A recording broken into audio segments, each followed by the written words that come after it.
Okay, I think we can get started. I'm going to start with some announcements.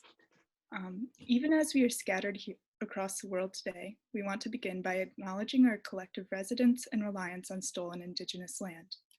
At Princeton, we live on the land of the Lenni Lenape tribe, past, present, and future.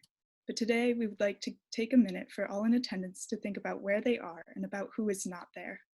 We recognize that acknowledgement is not enough, and so urge ourselves and others to confront our roles in the continued colonization of Native lands and peoples, and to use our privilege and access to alleviate ongoing suffering and injustices. Thank you for coming to the Climate Change and Coronavirus panel. The coronavirus pandemic and climate change are more closely connected than one might initially think. The pandemic has revealed structural inadequacies within our existing institutions and economic systems, which are equally unequipped to deal with the pandemic at hand and the climate crisis. We hope that this necessary dialogue can help us think about how to approach both of these existential threats and about what we can learn from this pandemic in solving the climate crisis. We also hope that this panel can act as a call to action, showing that people from all backgrounds can play a role in mitigating the effects of both the coronavirus pandemic and climate change, regardless of what they do and where they're from. As a note to all, we are recording the entirety of this panel and will be uploading a shareable video after the event. The event is also currently being streamed on Facebook Live. All participants have been muted, and we ask that you keep your video off for privacy reasons. If you have any questions at any time during the event, feel free to submit them in the chat feature at the bottom of your screen. This panel was made possible by the Princeton Environmental Activism Coalition, Princeton Student Climate Initiative, the Princeton Environmental Institute, and the Pace Center for Civic Engagement. Now I am honored to introduce Ruby Huttner and Skip Rankin, two members of the great Princeton class of 1972, who will be moderating our discussion today. Well, thank you, Hannah, and welcome everyone. My name is Skip Rankin from the class of 1972. And I can't think of a topic that is more timely or pertinent for all of us to be focused on than today's topic. And I want to thank Hannah for organizing this event and just give you a little bit of background as why she invited two people from the class of 1972 to join her today. Princeton has a tradition of linking together classes that are 50 years apart. So Hannah's class of 2022, is our quote grandchild class. But as I greeted them when they joined Princeton 2 years ago, I think they're too young to be our grandchildren, or we're too young to be their grandparents. But Hannah, you're doing a great job. Thank you for organizing this event, and thank you for inviting us to be moderators. I'd like to now introduce my classmate and great friend, Ruby Huttner, who will also be moderating, and Ruby will say a few words and then introduce our first panelist. Ruby? Thank you, Skip. And everybody, the panelists and the organizers have done a fabulous job. I'm very interested in this topic. Don't have a lot to say except the recognition as a physician that indeed there's correspondence between these two topics. You know, they're both imperceptible menaces that are not confined to borders. They both have had confounding effects on politicians, and they both have had a tremendous effect on our infrastructure, overpowering them. And given that, I think it's time at this point to introduce our first panelist. So please let me introduce Stephen Pacala, who's the Frederick D. Petrie Professor of Ecology and Evolutionary Biology at Princeton. Professor Pacala is also the chair of the National Academies' effort to create alternative policies needed to implement sustainable technologies. Professor Pacala. Hi, everybody. I'm going to talk today about a practical and opportunistic link between the COVID-19 crisis and the climate crisis. And it's not that there aren't other commonalities. Both of them involve the collective action to achieve a public good. And so there are many, many parallels that would be interesting to talk about. But I want to just mention something practical that is going to be a matter of voting sometime this year, okay? All right, so I'm going to share my screen. I'm going to show you a bunch of slides while I talk. The subject is that, you know, COVID-19 precipitated an economic crisis. And right now, we've got rescue operations going on in the federal government, but there is going to be a time for a stimulus at some point. And a likely stimulus is an infrastructure stimulus package. And for a bunch of reasons, I think this is politically the time to think about getting the infrastructure to go to a net zero energy economy in the process of being built. So I'm gonna, let's see, I'm gonna share my screen. And everybody see that now? You guys can see this? Yes. Good. All right, so why is this the time? Well, this graph, some of you who were in my course in the spring will recognize this thing. This is the decrease over the last 10 years, roughly, in the cost of wind, solar, and lithium-ion batteries. And this decrease makes it possible for the first time to build an energy system that's not emitting, that's about the same cost as the one we have today. This graph, you can see my arrow there. These are costs, levelized costs, dollars per megawatt hour. These two bars are the current costs of wind and solar. And you see that they're lower than the cost of coal. They're lower than the cost of gas and combined cycle. They're lower than the cost of nuclear. They're lower than all other costs. It's the cheapest form of power available today. Electric cars, of course, running on lithium-ion batteries are a bit more expensive than IC engines right now, but that is changing rapidly, and every car maker is betting it will change. We have a project at Princeton that we call the Net Zero America Project, or NZAP. And the principals on it are Jesse Jenkins, who's a professor in mechanical and aerospace engineering, Eric Larson, and Chris Gregg. And these are some of the early and still non-published results from that analysis. The graph you have here shows the energy system costs, total energy system costs, everything in it as a function of time, and up until, of course, the present value here. These are historic values. So you can see we're at relatively low values historically, beneath 5% of GDP. And previously, costs were higher. Now I've got a bunch of different scenarios here, these different colors.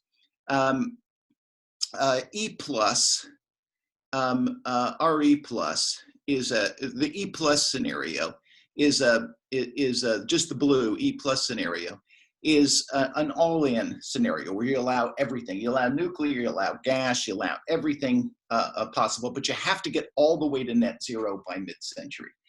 And this scenario is almost entirely renewable. Turns out to be that's the economic minimum. E plus RE minus is 100% renewable with no carbon sequestration below ground and no nuclear, nothing like that. This is sort of a Green New Deal kind of scenario, although done over 30 years. And then there are a couple of others that we really don't need to talk about right now. Black is the reference scenario. We expect energy costs to go down a little bit. And what you can see is that if we just freeze energy costs at about what we pay today, we could achieve a net zero system. This doesn't decline. We don't save money off of this, even though the wind and solar is cheaper, because there are other things that you have to do a net zero energy system. You have to offset against, for instance, agricultural methane and N2O, and those are just net costs.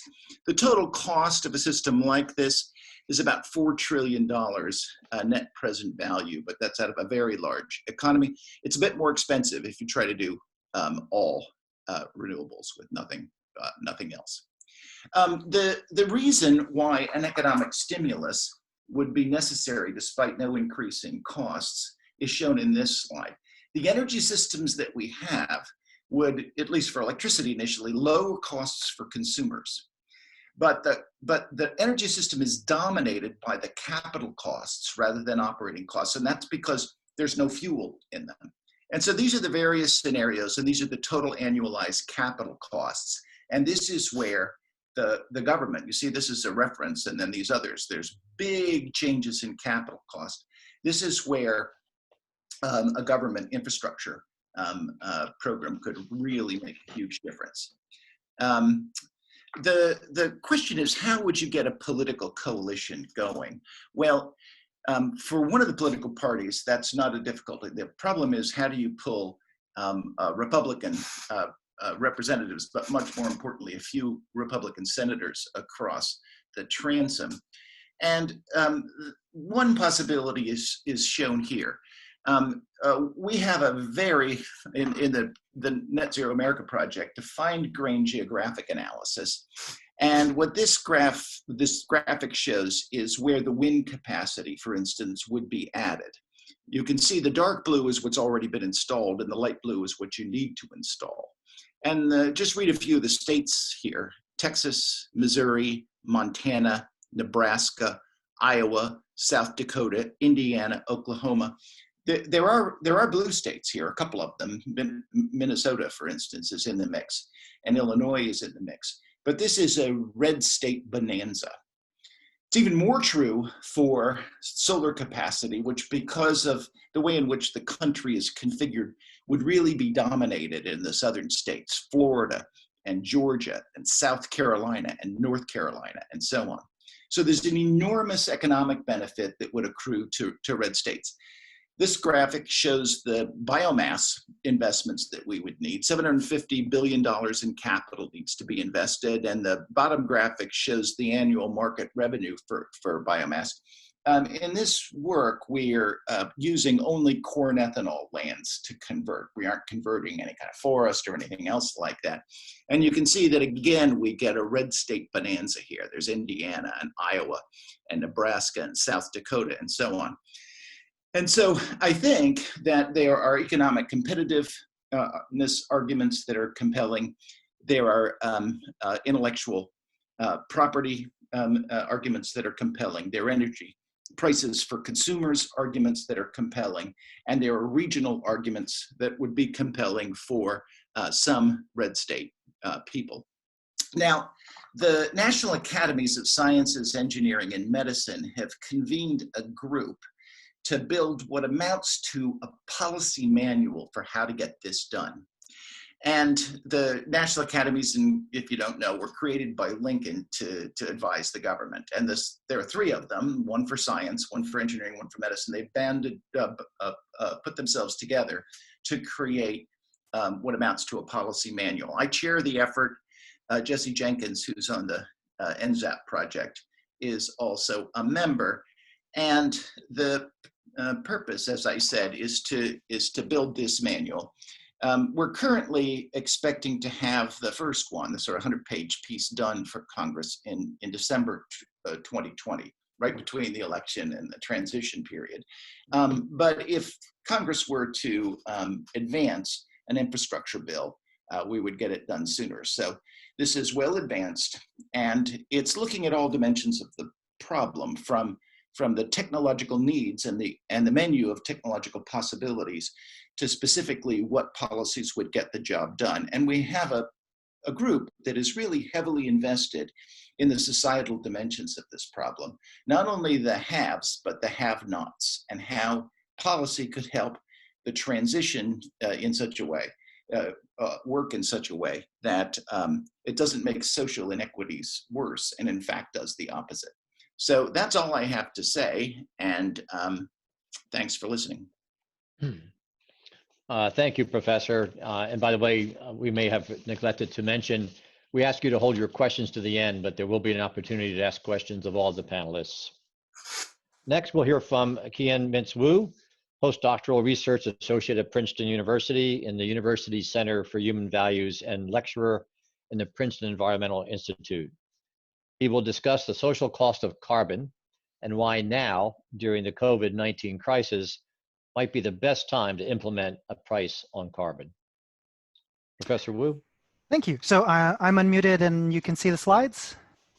Yes. Yes. Great, fabulous. Okay, so I'm really excited to be part of this panel, and I'm going to talk about these two things. I want to introduce the idea of carbon pricing as a set of policies that are relevant to addressing the climate crisis. And I want to link that to the current pandemic by suggesting, perhaps counterintuitively, that now is the time to implement carbon pricing policies. And that stems from some of the considerations that come up from this particular pandemic. And quickly want to mention that many people have contributed to this, and one of those is my fellow co-panelist Mira, so I wanted to thank them. Okay, so carbon pricing. So the basic idea is quite straightforward. When we have these resources in society, we have to figure out how to adjudicate them, how to distribute them, and how to spend them on things like investment and other kinds of social goods. The problem is that in most jurisdictions, in many places, carbon polluters get to emit for free or very inexpensively. In some places, they're even incentivized to emit carbon and other greenhouse gases. So this is highly problematic, and as you would expect, carbon pricing is intended to address this by exactly reducing that by adding to the cost of emitting. And for those of you who haven't heard of carbon pricing, there's two standard sets of policies that are usually discussed under this umbrella. So the first is cap and trade, and here the idea is that we set a cap, a certain amount of emissions that we're aiming for, and then we divide that amount into certain emissions allowances. And those allowances are sold between emitters. And of course, the goal here is to distribute those to the emitters who can use them best. And then the other carbon pricing policy is a straightforward carbon tax. And in this context, we have some cost that's fixed, and that is the cost for every additional emission. So that's what carbon pricing is. And one thing that's really important that a lot of people are concerned about when you think about policies like this is how this will affect consumers. And in particular, if the producers are paying more for emitting various greenhouse gases, won't that be passed on to consumers? And we can make this more sharp because as the groups that are convening this panel are worried about justice and especially inequalities in society, shouldn't we be worried about the poorer members of society because they spend a larger proportion of their daily, monthly, annual budget on energy needs? And so wouldn't things like a carbon price hit them the hardest? So I think this is the right thing to be worried about, but if the policy is done well, it's actually not going to be too much of an issue. So I want to say that if there was just a price on carbon, then this would be an issue and it would be passed on to consumers and it would hit the poor members of society the hardest. We could call that regressive. But the revenues can be rebated to consumers in a very straightforward way. So a standard way to do this is just to divide up the income that's generated by a carbon price, because that money doesn't just disappear once it's paid by consumers. It's usually sent to the government and they can adjust their taxing policy in order to make it overall progressive. And when I say overall progressive, to give you a sense of the numbers, most studies find that carbon taxes and rebates would make the lowest 60 to 80% of society overall better off. So roughly speaking, we might expect that 20 to 40 richest would pay more under these, but the rest of society would overall benefit and it would be a progressive policy. So that's what carbon pricing is, and that's some quick idea of why it's not necessarily regressive in the way that many people might be worried. Now, to tie this to the current pandemic situation, I wanted to give you 3 considerations that suggest why now would be better to introduce a carbon price than under normal circumstances when the economy is sort of running more regularly and demand is normal. So the first complements what Steve was talking about. So he was talking about comparing oil prices to renewables, but oil prices have had massive shocks recently. So in particular, in the last couple of weeks, you may have known, for the first time in history, oil prices actually were negative. That's a bit of a quirk of the system, but regardless, they're expected to remain low, and in particular below $40 a barrel. And I've got a citation there if you're interested in reading more about that. And there's 2 major sources of this in this particular crisis. So the first has to do with a supply shock from a month-long price war that happened between Russia and Saudi Arabia. That's in the process of being addressed, but they fought by dumping oil on the market and increasing their production. And that was paired with, of course, the COVID-19 crisis, which generated a huge demand shock. And in particular, while we are at home, socially distancing, physically distancing, reducing our travel, reducing the spread, we have less demand for oil and other kinds of energy. So why is this matter for carbon pricing? Well, if we added a carbon price now, for the average consumer, it would be much less damaging than under normal circumstances. So we can think about it this way, in where we're broadcasting from in the US, if you were to say filling up was $1.75 a gallon, adding another 25 cents for a carbon tax or some sort of carbon pricing would be much easier to stomach than under normal conditions where it's more like $3. So since we have this difference, it's less damaging to consumers on a relative basis. So that brings us to another travel consideration. So when we're talking about the issue of reducing the spread, usually when we bringing in a carbon tax, that's going to hit the welfare of consumers because they're going to be less able to take their cars and planes. But under these conditions where we want to reduce travel to reduce the spread of the disease, that actually might be a benefit. That sort of general bug of carbon pricing ends up becoming a feature. So there's a way in which it's better for the health of society to reduce travel under the context where we're spreading a disease in a global way. But the final and perhaps most interesting reason that introducing a carbon pricing today would be beneficial is that psychologically and economically, it would be very different to bring it in now than in normal circumstances where it would depress demand. So if we imagine that demand under normal circumstances it's at some level, introducing carbon price would reduce demand in some important ways. But in the current situation where demand is so low, part of what it would do is it would lower the level of demand that we would return to once the economy returns to normal and once we're no longer socially distancing and once we're engaging in the regular economic activities. So in that sense, adding a carbon price now is sort of psychologically easier to adapt to than under normal circumstances. Okay, so those were just a couple of quick remarks to introduce you to the idea of carbon pricing, which is one of the key policy tools. It's not the only policy tool, and it may not even be the best one, but it is one of the key ones. And to argue that it's not going to be unjust to the worst off if it's implemented in a progressive way with certain kinds of rebates, and also to suggest a few reasons that now is a better time to implement it than under normal circumstances, and that links it to the particular COVID crisis. Thanks for your attention. Thank you, Ian, for that absolutely fabulous summary. It's now my great pleasure to introduce Meera Subramanian, who is the 2019 and 2020 Curry C. and Thomas A. Barron Visiting Professor in the Environment and the Humanities at the Princeton Environmental Institute. Professor is also a US-based journalist who writes about culture and the environment for newspapers and magazines around the world. And she also is the president for the Society of Environmental Journalists. Professor Subramanian. Great, thank you so much for having me, and great to see people from all over the world joining on this talk. It's really kind of amazing how these two huge issues have come together so much.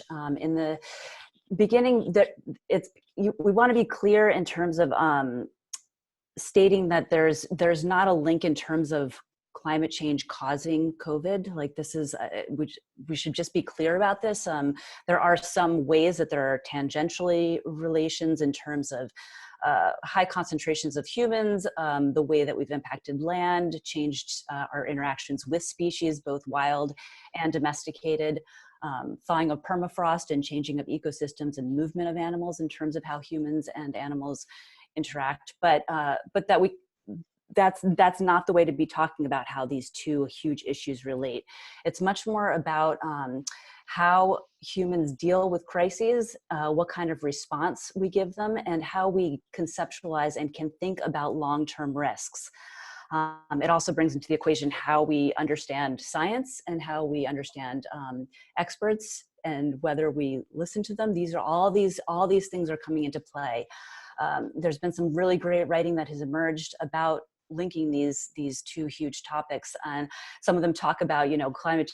This is the pandemic is climate change on warp speed. It's on steroids. We're hearing these comparisons that are really relevant. And so media science journalists in particular are really dealing with this issue at the forefront. We're needing to both digest a lot of information ourselves as journalists. We're crossing beats even more than usual, and we're trying to bring that information to the public. So yeah, I am the president of the SEJ, the Society of Environmental Journalists, and this is North America's largest organization that's working on bringing, educating the public on environment and energy issues. So this is really, really relevant right now. Media is being hard hit with this, just like everybody is being hard hit with this. Publishing was already struggling a lot. We're seeing publications shutter by the day. It seems like Poynter is keeping a list of furloughs and layoffs. And this is coming at a time when we need this information more than ever in terms of us understanding and rethinking about what is essential and non-essential in our lives, which is also coming up with this pandemic crisis. I'm hoping that journalism will be something that people recognize they really need.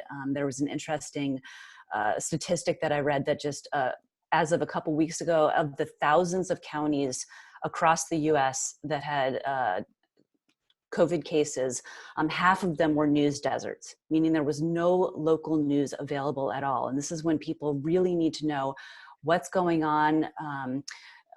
Even more important when we have complete disinformation coming from the highest levels within the American government, and this is happening around the world on different levels. So the role of science journalism is just so incredibly critical. And yet there's also this, the reasons why some of the responses have been slow in response to this is because this just doesn't work with how humans think about risk. We are very good at responding to immediate risks. We're not very good at thinking about long-term risks. We're seeing that play out with COVID, just with like a 3-week lag period, let alone decades, which is what we're talking about with climate change. At the same time, we are seeing the impacts from climate now and today, and that is something that science journalists are really working hard to try to get across to the public, that this is not a far away, distant problem for somebody else. Like everybody maybe in the US thought, oh, this is a problem in China, I don't need to worry about it. And then it's a problem in Seattle, I don't need to worry about it. It's like trying to figure out how we can bring stories to the public that really convey how to link our thinking from today and from distance to right now. Some interesting models are emerging within media as we deal with both places shuttering and drawing back. There's a lot of nonprofit models emerging for journalism, ProPublica and some of the larger ones, but even smaller outlets in West Virginia. And there was just a great announcement coming from Ground Truth about quadrupling their number of local reporters that they're supporting so that they're getting money to on-the-ground reporters. SEJ likewise is funding through the Fund for Environmental Journalism. We're trying to get money to reporters locally to be reporting stories. Now that's being done all in our backyards. So there's different models for how this can work. There is a really fundamental question of how to shift the narrative. And this came up around the unfair impact that we're seeing both with COVID as well as what we'll be seeing with climate as well. So that is another very direct parallel. We need to be thinking when we're talking about stimulus and infrastructure, also about not just what we're funding, but who we are funding. This is going to be a really critical part of the equation.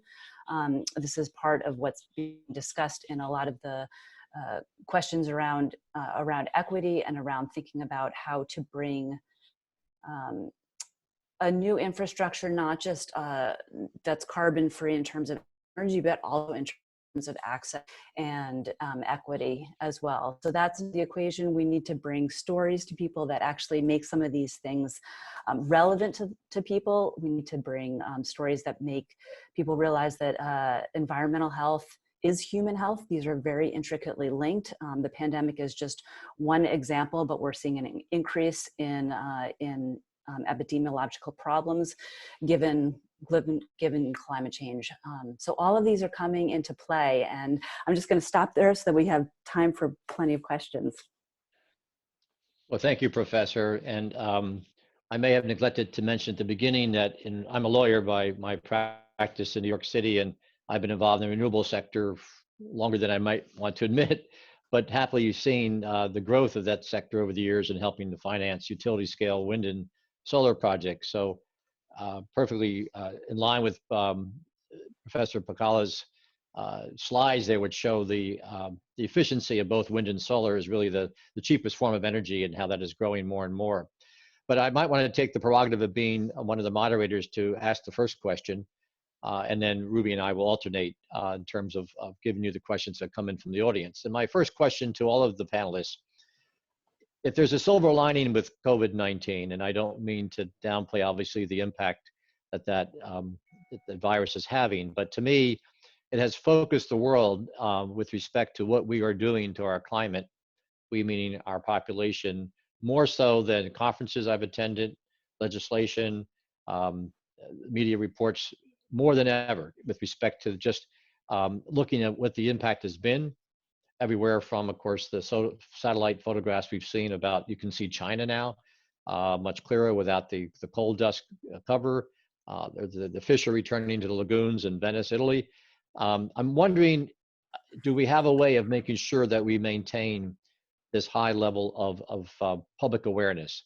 Because I'm always concerned about, after a crisis, people tend to go back a little bit to life as usual. I don't think this is going to be the case, certainly not anytime soon, but is there hope here that we can sustain this momentum and this focus? And I'm wondering if all three of you might touch upon this, because to me, this is so important. We should not, I hate to say it this way, we should not waste the opportunity that this crisis is presenting to really focus the world's attention on what we're doing to our climate.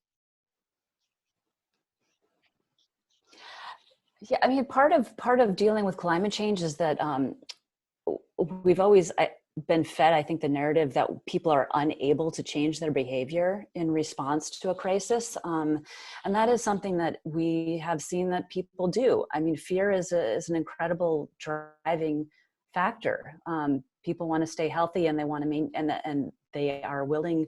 We are seeing with this crisis that people are willing to give up things that prior times people would say they would not give up.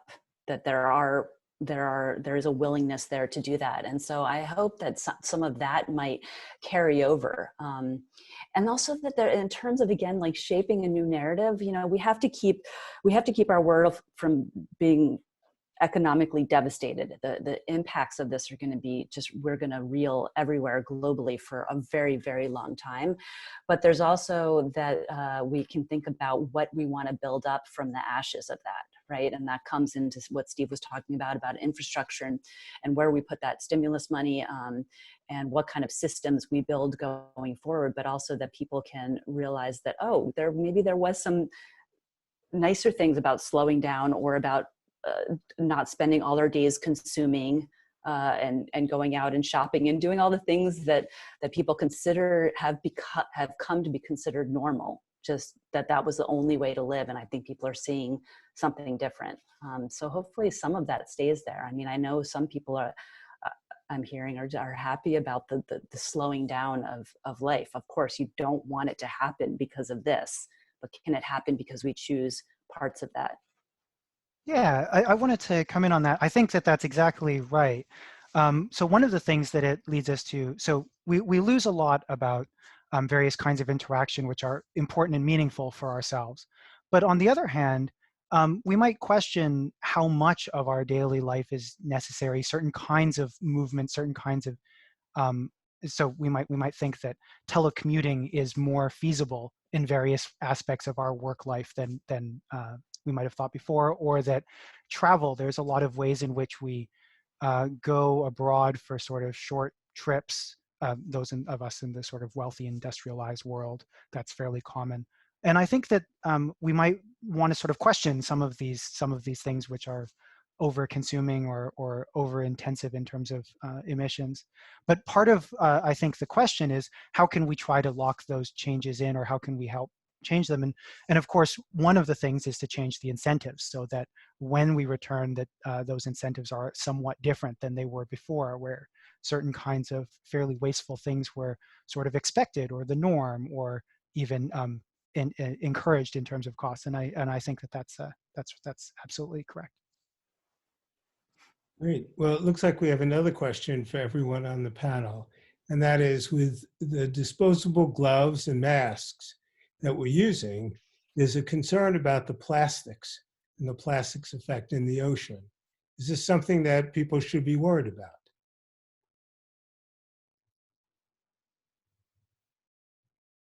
Yes. Yeah, I mean, it is going to add all the single use, just when there'd been a lot of gains being made away from single use. There's all these health reasons why single use is being used, not just for gloves and everything, but even all the food distribution that's happening now everywhere. I understand from my students, even at Princeton, if you want to go get food, you're getting everything in single use containers. So that is going to be an ongoing issue. I think it brings to light that there's the class that I'm teaching now, Princeton, is about climate change as a threat and opportunity multiplier. So just remembering that all these other problems that we're facing haven't gone away, and they're going to be a lot worse. Like looking at heading into, here in North America, heading into hurricane season, heading into wildfire season. We're already looking at tornadoes devastating the Southeast. All of these things are kind of compound what everybody's dealing with already with the pandemic. That exact same thing is what has been being talked about within the climate change community for a long time.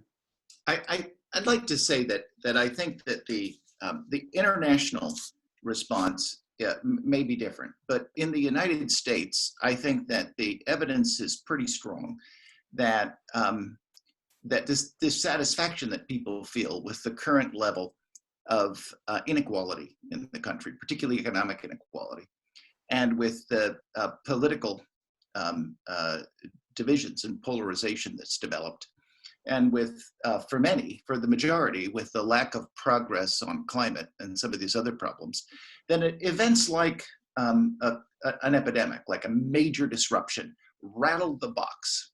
And historically, major changes often happen after the box has been strongly rattled, especially when it's perched on a precipice for change. And I think we are, right?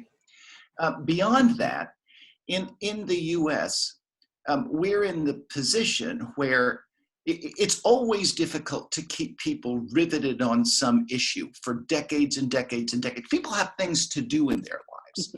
And people always say that's what's needed here. And there is some truth to it. But what we need right now in the United States is to just get started. And I think this is something where this is a problem. The climate problem is one in which if we just get started in a serious way, it runs downhill.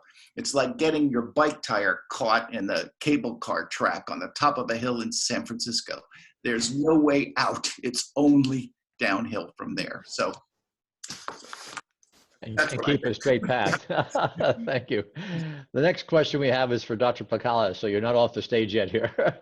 In terms of New Deal type employment programs, could you comment on what might be done in states with coal economies, especially West Virginia and also fracking states? For example, could those negative emissions centers your excellent earlier report exemplified could be located in those states to provide jobs, also ecosystem restoration corps? Yeah, so in the Princeton Net Zero America Project, we have an ongoing effort to look at jobs gained and jobs lost, how much retraining, that sort of thing. That's not completed yet. I can tell you that the National Academies process is absolutely preoccupied with that. And make no mistake, there will be both winners and there will be losers in any major transition. All right. We're not going to build stuff again in the same place that we used to build it. There will be towns that lose the power plant, which was the primary means of employment, whether or not we make this change, right? But the question is, can we design policies that minimize the pain in the transition and maximize the gains in the transition? I think I'm an optimist, right? So I think the answer is yes. And it's up to human ingenuity to be clever enough when designing policies so that happens. Professor Mintz-Wu, there's a question that's directed to you. Are you worried that by introducing carbon pricing now, that it will hurt the recovery of an already struggling airline industry? And then add to that the question of, now that we're doing video conferencing, how will that add to another dilemma for them? Yeah, thanks for that question. So the worry is, look, we want to get back to normal, and we have this intuitive idea that normal involves all of these kinds of industries that are already hurt and that would be hurt even more, that's accurate, by carbon prices. So here, this follows on very nicely with what Steve was just saying.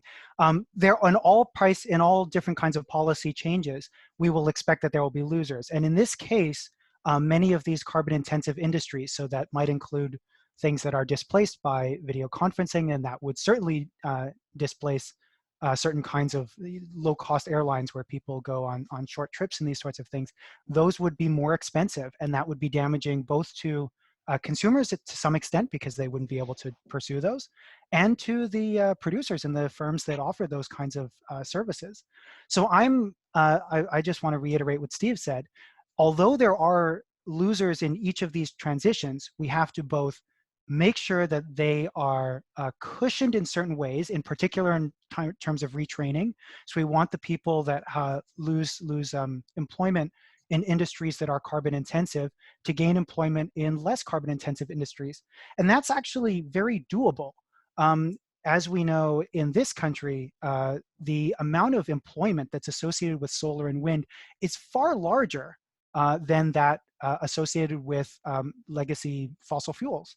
And that means that there is a scope for large amounts of retraining. I mean, it's not easy to do, but there is scope for the growth of industries that are less carbon intensive and less damaging to the long term. So yes, I think this is worth worrying about, but you want to put it in the context of the gains that can be made and the value to society overall, and especially to the sustainability of the value to society in the long term. Thank you for that. The next question is for all the panelists.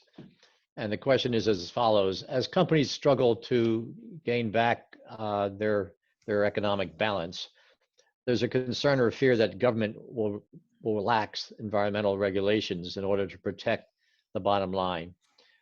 Is there any way that we can protect against this, or what are some of the rebuttals that can be used to resist this particular temptation? And of course, as we know, there's already been a fair amount of relaxation almost every day, but I'm just wondering if you're seeing a greater concern about this, and what are some of the arguments that can be raised to halt that? So I'm just going to say something simple. Vote in November. Yeah, I mean, the regulations are being relaxed, and they will continue to be very likely under administrations that are, let's say pro-business.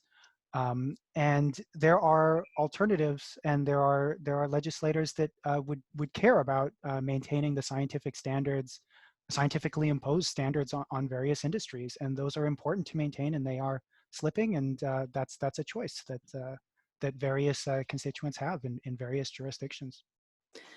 Yeah, and the link between between environmental health and human health. I mean, there's just still so much information coming out around COVID, but with SARS, the likelihood of dying from SARS was twice as high if you lived in an area with dirty air. So, right, for these things are so inextricably linked.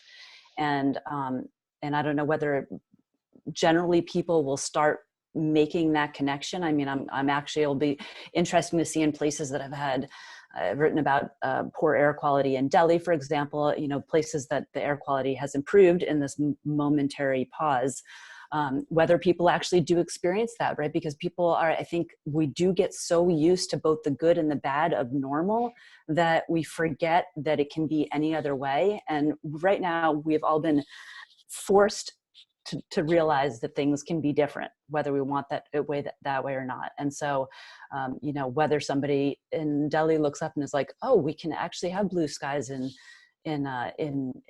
April. That's not typical." Like, so that might be something that could be linked. I mean, there are these interesting studies that the number of deaths, air pollution causes so many deaths globally, 4 million every year, and we don't think about how that links with all these other problems, right? So this could be moments that makes a slight shift in people's perception.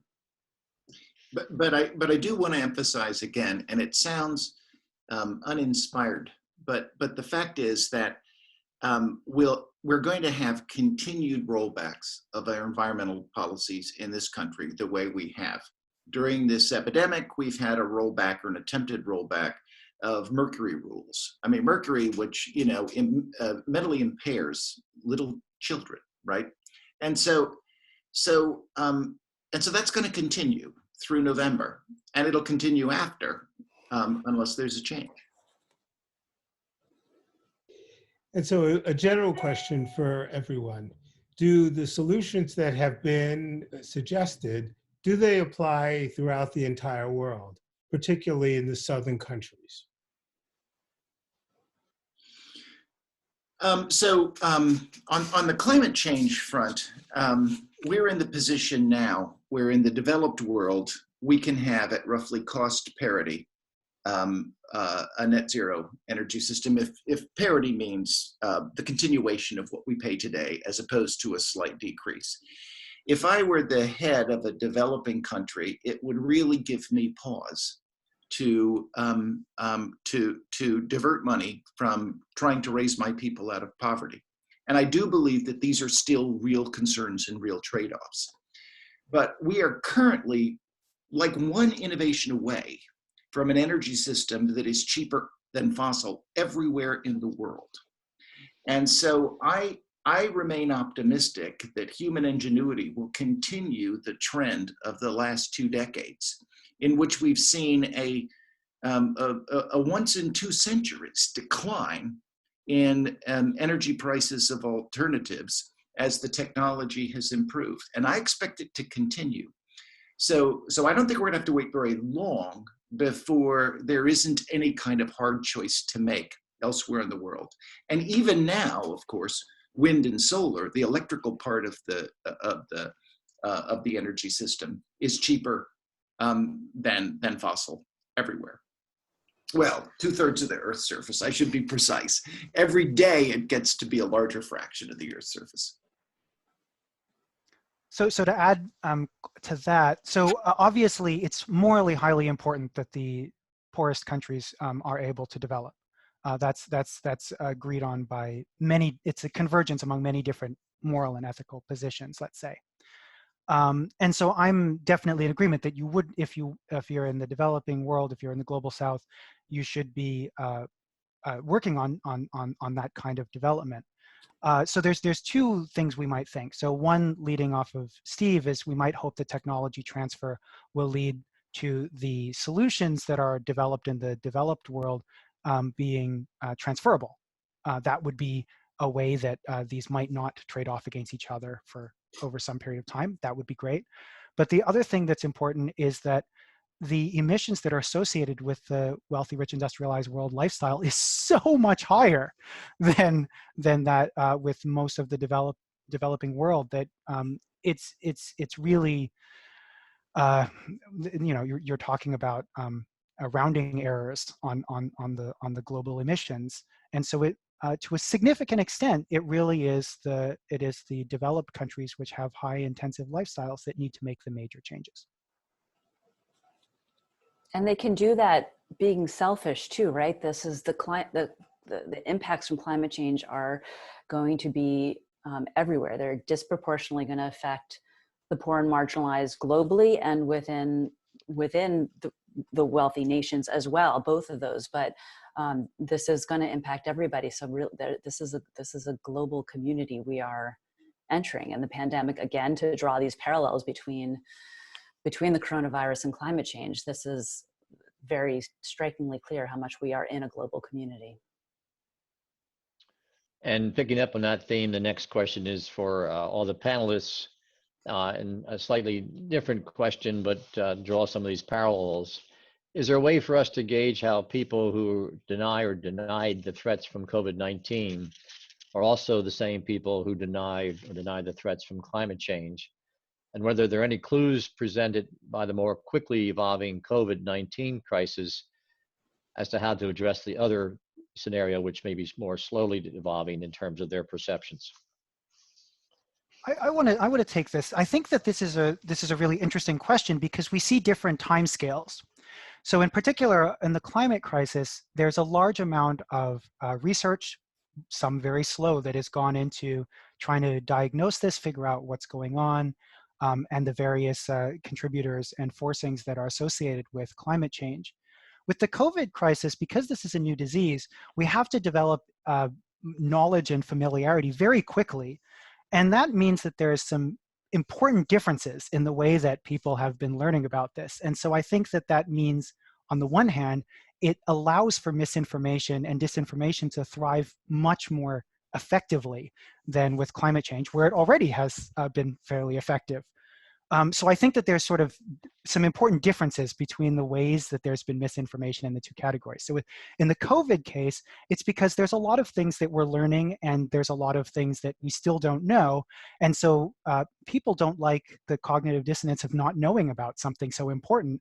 And so they're very, very susceptible to sort of intuitive, simple solutions and understanding. With climate change, the major issue has been a concerted effort to explain away, to give alternative, let's say, alternative facts, let's say. And that's a problem that's sort of taken a long time and has a lot of money. But I think it's not about the issue where it's just we don't know lots of things and we're trying to figure things out very quickly. It's more of a concerted effort. So I think that there's an interesting distinction between the ways that we're learning about these two and that there has been disinformation, let's say, to some extent about these two.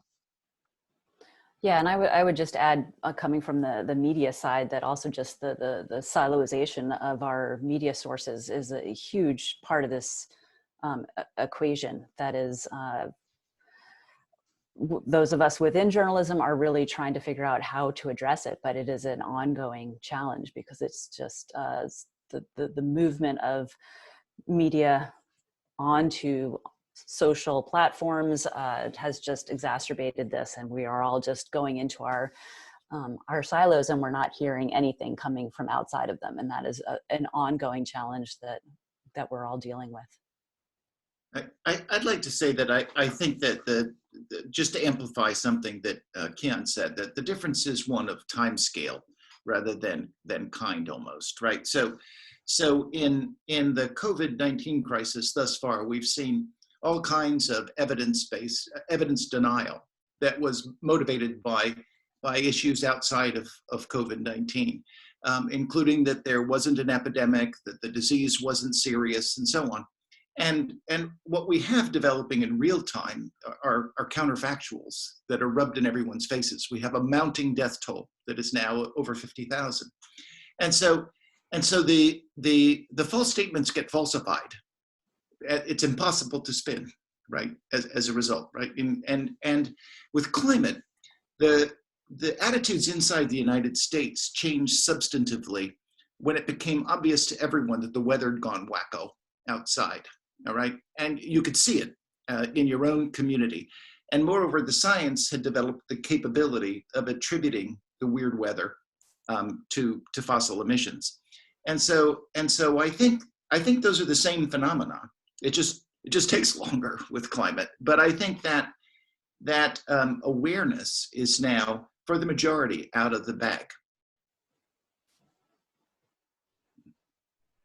Well, this has really been tremendously fascinating, and that when that question came up, Skip, I have to admit, I really wanted to ask it because I was interested in seeing if there's anything that could be done with respect to this grouping of people.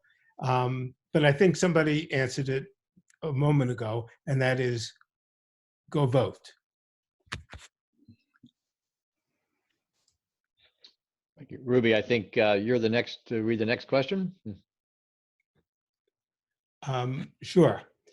Will social justice, speak, if you would, about social justice in relationship to climate change and COVID-19?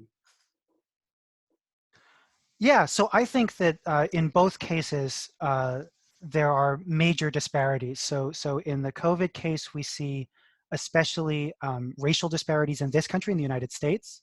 I'm not sure how that plays out in other countries, but we certainly see that there is there are points that can be made in both directions in terms of economic disparities in COVID. So the initial super spreader events, many of them had to do with very wealthy people because they were able to get together and then spread it around the globe because they were globetrotters. So interestingly, the initial seeds of it had a lot to do with the very wealthy. But of course, the actual pandemic hits the poorest the hardest in so many ways. So the first way, of course, is that many of the people who offer essential services, who keep society running, whether that's picking up the garbage, whether that's stocking the shelves, whether that's cleaning, those people are disproportionately low wage earners, not wealthy people. And that means that the crisis puts them at physical risk as well as economic and emotional risk. And those things are really difficult. So we see a major source of injustice there. Being able to socially distance and physically isolate is a privilege. It's very much something that I don't understand why people are not, any people who can are not doing it, because it's really a privilege. It's protecting your health and those around you when you can. So I think that there's a major level of socioeconomic injustice there too. And then of course in the climate case, let me count the ways. So there's three sort of main ways that moral philosophers think about climate change. So we think about it as a pollution problem. We think about it as who gets the benefits of climate change, and we think of it as who has the ability to pay. And one of the things that's staggering about this problem is that they all converge. Roughly speaking, historically, the emitters are the same people that benefit today and have the ability to pay, whereas those that were historically not emitters are now those who are harmed and those who can't afford it. So it sort of like lines up. No matter how you divide it up, you end up with the claim that it exacerbates global injustices. I think we have time for one more question, and this is a little bit off what we've been talking about thus far this afternoon, but I think it is a question on many people's minds, and that is the impact of COVID-19 on our agricultural and food supply chain, and the impact we've seen in terms of plant closings, particularly in the meat processing industry, and whether or not this might lead to a return to smaller local farms, as we may have had earlier in our country's history, and a move away from the mass food producers and concentration of our food supply in a handful of few. And secondly, the impact of agricultural production on climate change itself. We all know, of course, about breeding of cows, et cetera, in terms of the emissions into the atmosphere. I'm just wondering if anybody would like to comment upon this, and this might be our last question given the time period. Well, I think I can speak to that, at least in part, and in maybe even a more generic way. I do think you're going to see businesses of all kinds, entities of all kinds, worry more about the resilience of their supply chains. All right, because we've seen a major disruption here, and it could have been a lot worse. And so resilient supply chains means lots of suppliers that are distributed all over the place, and it's a counter to the trend that we've had over the last 2 decades, where we consolidate in the name of higher efficiency and lower per unit cost. So on the margin, I expect to see some movement in this area. Yeah, I would echo that there's both in terms of the distribution and supply chains, realizing how vulnerable we are. I think we just people get spoiled about food being cheap and available anytime from anywhere, and I think the realization of how delicate that system is and vulnerable it is will be there. I mean, in terms of the climate part of the equation, how we actually grow and produce our food. Who is doing it? Again, this goes back to the social justice and equity issue in terms of who is actually doing the growing and producing of the food is another part of that equation. And there's so many models for how we could be producing food that is working towards more of a carbon-free economy instead of exacerbating that problem. So that, again, these solutions are all, they're all there. I'm using the book Drawdown in my class. There's just so many solutions that some of them are not even very capital intensive. It's more just about the approaches that are being taken to how we live on the planet. And that's something that we are maybe being forced to rethink, and hopefully we can carry that forward.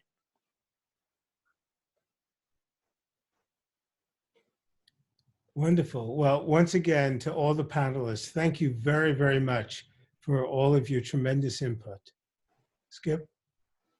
Yes, and thank you again for the Princeton Environmental Activism Coalition, the Princeton Student Climate Initiative, and the Princeton Environmental Institute for helping to sponsor today's session. And I want to thank the panelists again for your very insightful remarks and for helping spread the knowledge and research you've done to so many of us. Again, as I mentioned at the beginning, I can't think of a more timely topic than to be discussing the impact of COVID-19 and on climate change. And I hope that all of you who are listening today have taken away a lot to think about, and would be able to actually parlay this out into your life and help us change the situation we face.